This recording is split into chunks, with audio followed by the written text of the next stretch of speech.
जय हिंद साथियों, मैं अपनी इस वीडियो में आपका पुनः स्वागत करता हूं। दोस्तों, आज हम लोग बात करेंगे क्लास 10th मैथ्स में पृष्ठीय क्षेत्रफल और आयतन, जो प्रश्नावली 12.1 है। आज इसके बारे में हम लोग समझने वाले हैं। तो इसका जो बेसिक वीडियो है मैंने यूट्यूब में ऑलरेडी अपलोड कर रखा है।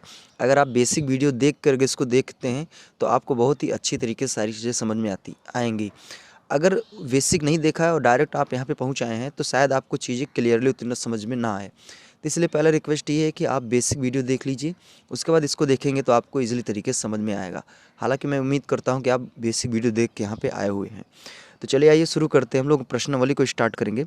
हालांकि हमने बेसिक वीडियो में जितने भी इसके फार्मूले वगैरह होते हैं सारा हमने वहाँ पर बता रखा है। तो आप फार्मूलों को तैयार रखिए, उसके बाद अगर सवाल को आप करते हैं तो बहुत ही आसानी से चीज़ें समझ में आती हैं। तो चलिए शुरू करते हैं पहले प्रश्न से। इसमें कह रहा है कि दो घन जिनमें से प्रत्येक का आयतन 64 सेंटीमीटर क्यूब है के संलग्न फलकों को मिलाकर एक ठोस बनाया जाता है, तो इससे प्राप्त घनाभ का पृष्ठीय क्षेत्रफल बताइए। तो यहाँ पे सवाल में कहा जा रहा है कि दो घन हैं। दरअसल घन हम जानते हैं कि ऐसा 3D जिसकी लंबाई चौड़ाई ऊंचाई तीनों आपस में क्या हो, बराबर हो, उसे हम लोग घन कहते हैं। तो यहाँ पे एक हमने क्या किया, दो हमने घन बना लिया और दोनों के आयतन सेम है, यानी कहने का मतलब इसका भी 64 सेंटीमीटर क्यूब है और इसका भी 64 सेंटीमीटर क्यूब है। तो यानी दोनों के अगर आयतन बराबर है तो इसका मतलब इस साइज इनकी बराबर हो। अगर इनकी भुजाओं की बात करें तो हम इनका आयतन दिया है तो इस भुजा सूत्र होता है आयतन क्यूब बराबर यानी घन का आयतन बराबर होता है भुजा क्यूब। तो यहाँ भुजा क्यूब का मान कितना दिया, 64। तो इसको हम ऐसे लिख सकते हैं, 64 को लिख सकते हैं 4 के घाते 3। तो यहाँ से ए का मान अगर निकालना चाहें तो हम लिख सकते हैं 4 सेंटीमीटर। इट मीन्स यहाँ पे जो 4 सेंटीमीटर आया है दरअसल ये प्रत्येक घन का क्या है, भुजा आया है। ठीक है, अब हमको इन दोनों घनों को आपस में कनेक्ट करके एक घनाभ बनाना है। तो यहाँ पे हम इन दोनों को क्या करते हैं, कनेक्ट कर देते हैं। तो चलिए इन दोनों को हमने क्या किया, दोनों घनों को हमने कनेक्ट कर दिया। तो जब दोनों घन को कनेक्ट कर देंगे तो यहाँ पे कुछ घनाभ जैसे संरचना देखने को मिलेगी, कुछ इस तरह से। ठीक है, तो ये घनाभ आपको देखने को मिलेगा। तो यहाँ पे देखिए ये घन अलग अलग है। इसकी देखिए यहाँ ये लंबाई, क्योंकि प्रत्येक भुजा 4 सेंटीमीटर है तो इसकी भी ये 4 हो जाएगा, इधर से भी क्या हो जाएगा 4। और टोटल अगर हम बात करें यहाँ से यहाँ तक तो ये हो जाएगा 8 सेंटीमीटर। तो देखिए जब दो घन या तीन घनों को आपस में कनेक्ट किया जाता है, अगर समान घन है, उनकी साइज समान है, तो उनकी लंबाई और ऊंचाई चौड़ाई और ऊंचाई ये दो चीज़ें नहीं बदलती हैं, बाकी उनकी सिर्फ लंबाई बदलती है। तो यहाँ पे चौड़ाई, जैसे इसकी चौड़ाई और ऊंचाई 4-4 सेंटीमीटर है तो इसकी भी चौड़ाई और ऊंचाई 4-4 सेंटीमीटर होगी, लेकिन इनकी लंबाई जो है वो बदल जाएगी तो लंबाई बदलेगी कितना, तो देखिए ये लंबाई यहाँ 4 है तो ये भी 4 है, तो जोड़ोगे तो कितना हो जाएगा, टोटल 8। तो यहाँ से अगर हम बात करें इस घनाभ की लंबाई की तो लंबाई इसकी हो जाएगी 8 सेंटीमीटर। अगर इस चौड़ाई की बात करें तो चौड़ाई 4 सेंटीमीटर ही रहेगा, ऊंचाई भी क्या रहेगा 4 सेंटीमीटर। तो कह रहा है इससे जो प्राप्त घनाभ उसका हमें पृष्ठीय क्षेत्रफल बताना, नहीं सीधा सीधा संपूर्ण पृष्ठीय क्षेत्रफल की बात कर रहा है। तो घनाभ के संपूर्ण पृष्ठीय क्षेत्रफल का सूत्र होता है घनाभ के संपूर्ण पृष्ठीय क्षेत्रफल। तो इसका जो फार्मूला होता है वो होता है 2 ब्रैकेट में LB plus BH plus LH। ठीक है, ये फार्मूला होता है। तो 2 यहाँ B का मान, L का मान दिया हुआ 8 गुणे 4 प्लस 4 गुणे 4 प्लस 8 गुणे 4। ठीक है, तो यहाँ से फाइनल मल्टीप्लाई करते हैं तो यहाँ हो जाएगा 2, ये हो जाएगा 8 चौ 32 प्लस 4 चौ 16 प्लस 8 चौ 32, तो ये हो जाएगा 32 32 64। ठीक है, और 64 में 16 जोड़ेंगे तो ये हो जाएगा 80 80 दूनी 160, सीधा सीधा ये आ जाएगा 160 सेंटीमीटर स्क्वायर। इसका क्या हो जाएगा, मात्रक हो जाएगा। अब आइए हम लोग अगले प्रश्न की ओर चलते। इसमें कहा जा रहा है कि कोई बर्तन एक खोखले अर्धगोले के आकार का है और कह रहा है इसके ऊपर एक खोखला बेलन अध्यारोपित है और कह रहा है अर्धगोले का व्यास 14 सेंटीमीटर है। तो इस बर्तन की कुल ऊंचाई 13 सेंटीमीटर है, तो इस बर्तन का आंतरिक पृष्ठीय क्षेत्रफल बताना है। तो यहाँ पे कहा जा रहा है कोई एक बर्तन है जो खोखले अर्धगोले के आकार का। तो यहाँ पे हम क्या काम करेंगे, एक अर्धगोला बनाएंगे जो कि खोखला है। खोखला का मतलब नीचे यहाँ पे स्पेस है और इसी के ऊपर क्या करना है कि हमें एक बेलन अध्यारोपित करना है। तो बेलन एक हमने क्या किया, अध्यारोपित कर दिया। अध्यारोपित का मतलब उसी के ऊपर रख दिया हमने। तो ये कुछ इस शक्ल की इसकी बनावट बनेगी। अब इसमें कहा जा रहा है कि इस बर्तन की टोटल लंबाई कितना दिया है, 13 सेंटीमीटर, ठीक है, यानी इसकी ऊंचाई कितना दिया है, 13 सेंटीमीटर। और कह रहा है कि जो यहाँ पे ये है इसका व्यास कितना दिया, व्यास का मतलब ये पूरा यहाँ से यहाँ तक। तो इसका व्यास अगर हम निकालना चाहें तो ये दिया 14 सेंटीमीटर दिया हुआ है।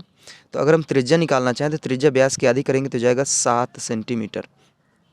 तो यानी यहाँ से यहाँ तक की जो डिस्टेंस होगी, यहाँ से यहाँ तक कितना दिया है, 7 सेंटीमीटर। तो यहाँ हो जाएगा 7 सेंटीमीटर, इधर भी क्या हो जाएगा 7 सेंटीमीटर, ठीक है।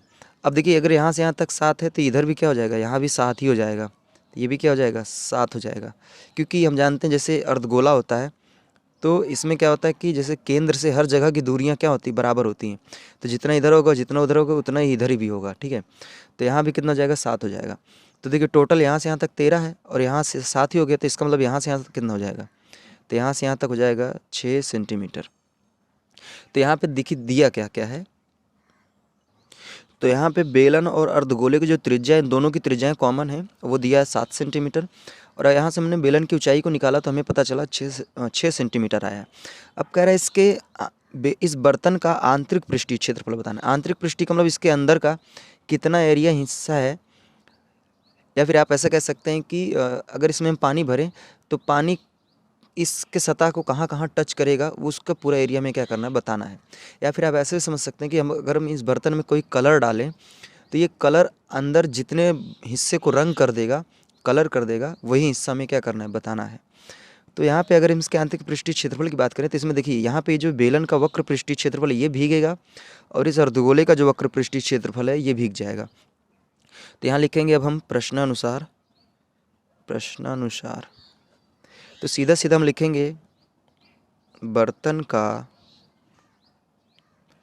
आंतरिक पृष्ठीय क्षेत्रफल। तो ये सीधा सीधा हो जाएगा। देखिए यहाँ पे जो ये बेलन है इसका जो ये वाला घुमा वाला हिस्सा है, ये वाला, यानी कहने का मतलब ये वाला हिस्सा, ठीक है, और अर्धगोले का ये वाला हिस्सा, तो इसका हम सीधा सीधा कह सकते हैं वक्र पृष्ठीय। तो बेलन का वक्र पृष्ठीय, ठीक है, प्लस और अर्धगोले का भी वक्र पृष्ठीय। तो यहाँ पे हो जाएगा अर्धगोले का वक्र पृष्ठीय, ठीक है, ठीक है। तो निकालना है हमको। तो यहाँ पे देखिए अगर हम बात करें बेलन के वक्र पृष्ठीय क्षेत्रफल का सूत्र क्या होता है, तो बेलन के वक्र पृष्ठीय क्षेत्रफल का सूत्र होता है 2πr/h प्लस अर्धगोले का जो वक्र पृष्ठीय क्षेत्रफल होता है वो होता है 2πr², ठीक है। तो यहाँ से हम क्या करेंगे, अब यहाँ से हम अगर चाहें तो 2πr कॉमन कर सकते हैं, तो यहाँ बचेगा h+r, ठीक है। तो इस चीज़ को हम आगे बढ़ाएंगे तो यहाँ हो जाएगा 2। अब अगर हम पाई का मान रखें 22/7 इंटू आर का मान दिया हुआ 7, एच का मान दिया हुआ 6 प्लस आर का मान दिया हुआ 7, तो यहाँ 7 से 7 क्या हो जाएगा, कैंसिल हो जाएगा। तो फाइनली अगर हम इधर हल करना चाहें तो यहाँ पे हो जाएगा 22 दूनी 44 गुणे ये हो जाएगा 13। तो ठीक है, आप इसका क्या करेंगे 44 और 13 का मल्टीप्लाई कर लीजिए, जो आएगा वही आपका आंसर हो जाएगा और मात्रा में आप सेंटीमीटर स्क्वायर लिख देंगे। तो उम्मीद करूँगा यहाँ तक बातें ईजिली तरीके से समझ में आई होगी। आइए हम लोग तीसरे प्रश्न की ओर चलते हैं। इसमें कहा जा रहा है कि एक खिलौना जिसकी त्रिज्या दिया है 3.5 सेंटीमीटर और कह रहा है इस पर एक खिलौना त्रिज्या 3.5 सेंटीमीटर वाले एक शंकु के आकार का है जो उसी त्रिज्या वाले एक अर्धगोले पर अध्यारोपित है। अच्छा, इस खिलौने की संपूर्ण ऊंचाई 15.5 सेंटीमीटर है। तो कह रहा है इस खिलौने का संपूर्ण पृष्ठीय क्षेत्रफल बताइए। तो यहाँ पे कहा जा रहा है कि एक खिलौना है जो शंकु के आकार का है जो अर्धगोले पर अध्यारोपित है, यानी कहने का मतलब आप अर्धगोला बनाइए, ये अर्धगोला आपका हो गया। इस अर्धगोले पर एक हमें क्या करना है, एक शंकु बनाना है कुछ इस तरह से, ठीक है। और इसकी टोटल ऊंचाई कितना दिया है, टोटल ऊंचाई दिया है 15.5 सेंटीमीटर, ठीक है, ये इसकी टोटल ऊंचाई दिया है।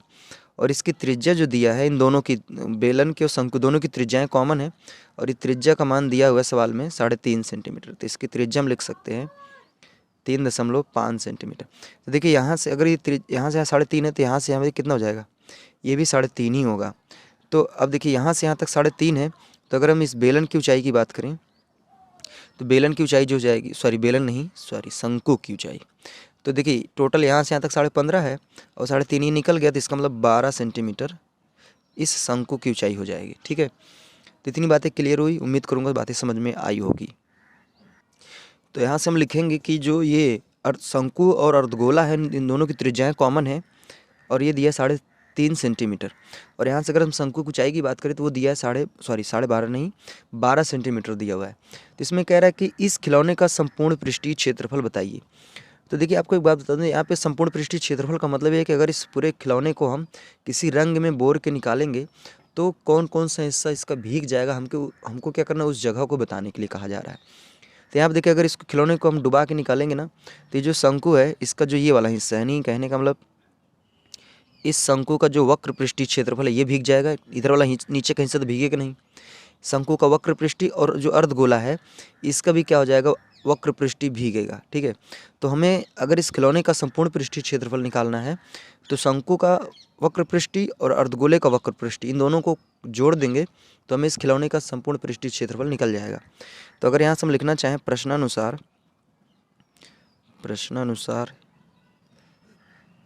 तो यहाँ लिखेंगे खिलौने का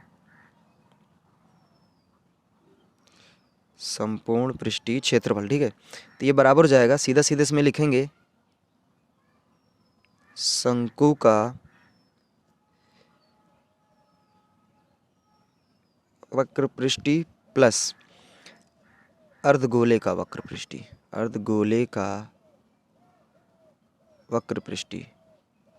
ठीक है, अब यहाँ पे देखिए अगर हम बात करें शंकु के वक्र पृष्ठीय क्षेत्रफल का सूत्र, तो शंकु के वक्र पृष्ठीय क्षेत्रफल का सूत्र होता है पाई आर एल प्लस अर्धगोले का अगर बात करें वक्र पृष्ठीय क्षेत्रफल का सूत्र तो इसका हो जाता है 2 पाई आर स्क्वायर। ठीक है, तो यहाँ पे नीचे हमने लिख दिया है, तो पाई आर एल और 2 पाई आर स्क्वायर। तो यहाँ पे एक चीज़ समझिए, अगर इसको हम यहाँ साइड में करना चाहें तो यहाँ से शायद हम बात करें तो पाई आर कॉमन कर सकते हैं, पाई आर कॉमन हो जाएगा, तो यहाँ से बचेगा ब्रैकेट में L प्लस 2R। ठीक है, ये बचेगा फाइनली आपका। अब यहाँ पे बात ये फंस रही है कि यहाँ पे जो ये ऊंचाई दिया है दरअसल ये L का मान नहीं है, ये शंकु की ऊंचाई है। इसकी यहाँ पे सूत्र में इसकी तिर्यक ऊंचाई दिया गया है, तो इसकी तिर्यक ऊंचाई निकालने का सूत्र होता है L बराबर अंडर रूट शंकु की ऊंचाई का स्क्वायर प्लस उसकी त्रिज्या का स्क्वायर। तो यहाँ पे इसकी ऊंचाई रखेंगे 12 और त्रिज्या रखेंगे 3.5, तो इसका स्क्वायर करके अंडर रूट निकालेंगे तो इसका सीधा सीधा आंसर आएगा 12.25 सेंटीमीटर इसकी तिर्यक ऊंचाई आएगी। आप हल कर लीजिएगा। शंकु की तिर्यक ऊंचाई यहाँ पे जो ऊंचाई दी है ना, दरअसल शंकु की ऊंचाई, तिर्यक ऊंचाई नहीं है। तो तिर्यक ऊंचाई कैसे निकालेंगे, देखिए शंकु की एक तिर्यक ऊंचाई होती है, एक ऊंचाई होती है। ऊंचाई का मतलब ये शंकु की ये ऊंचाई होती है और ये वाली जो ऊंचाई होती है ये तिर्यक ऊंचाई होती है। तो सवाल में हमें इसको बताना है, ये तो दिया हुआ है, हमें इसको बताना है। तो उसको पता करने के लिए सूत्र होता है तिर्यक ऊंचाई बराबर होता है अंडर रूट में शंकु की ऊंचाई प्लस शंकु की ऊंचाई का स्क्वायर प्लस शंकु की त्रिज्या का स्क्वायर।